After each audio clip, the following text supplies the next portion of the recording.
ములుగు జిల్లాలో వెలుగు చూసిన విచిత్ర క్షుద్ర పూజలు స్థానికులను గజగజ వణికిస్తున్నాయి. చెట్టుకు చీరను కట్టి క్షుద్ర పూజలు నిర్వహించిన గుర్తు తెలియని దుండగులు క్షుద్ర పూజలో భాగంగా ఒక నల్లకొడిని నైవేద్యంగా సమర్పించారు. ఆ విచిత్ర క్షుద్ర పూజలు ఇప్పుడు జిల్లాలో హాట్ టాపిక్ గా మారాయి. ఇంతకీ ఇవి ఎక్కడ జరిగాయి? ఆ విచిత్ర క్షుద్ర పూజల విశేషాలేంటో ఈ స్టోరీలో చూద్దాం.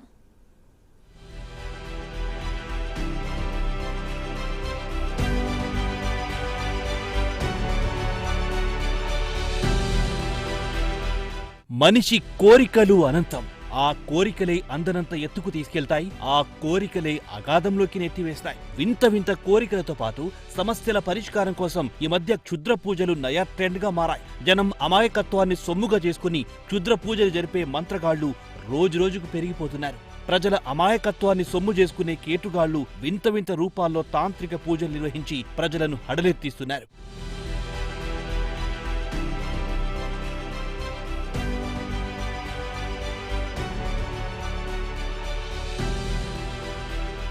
తాజాగా ములుగు జిల్లాలో వెలుగు చూసిన ఈ విచిత్ర క్షుద్ర పూజలు స్థానికులను గజగజ వణికిస్తున్నాయి. వెంకటాపుర మండలం బెస్తగూడెం శివార్లో రహదారి పక్కన క్షుద్ర పూజలు కలకలం రేపాయి. గ్రామాల్లో వెళ్లే మూల మలుపు వద్ద ఓ చెట్టుకి చీర కట్టి అక్కడ గుర్తు తెలియని వ్యక్తులు క్షుద్ర పూజలు చేసిన ఆనవాళ్లు కనిపించాయి.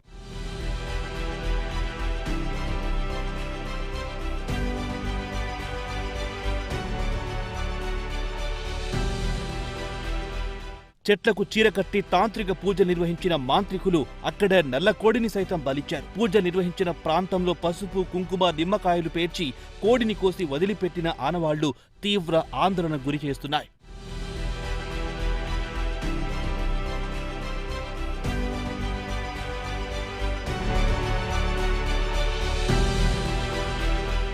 రోడ్డుపై ముగ్గేసి క్షుద్ర పూజలు చేసిన ఆనవాళ్లతో పాటు దాని చుట్టూ రక్తపు మరకలుండడంతో అటుగా వెళ్లే స్థానికులు తీవ్ర భయాందోళనకు గురవుతున్నారు. తరచూ ఇదే ప్రదేశంలో క్షుద్ర పూజలు జరుగుతున్నా ఎవ్వరూ పట్టించుకోవడం లేదని గ్రామస్తులు వాపోతున్నారు. ఇప్పుడు ఈ విచిత్ర క్షుద్ర పూజలు స్థానికంగా చర్చనీయాంశమైంది. దీనిపై అధికారులు తగిన చర్యలు తీసుకోవాలని స్థానికులు కోరుతున్నారు.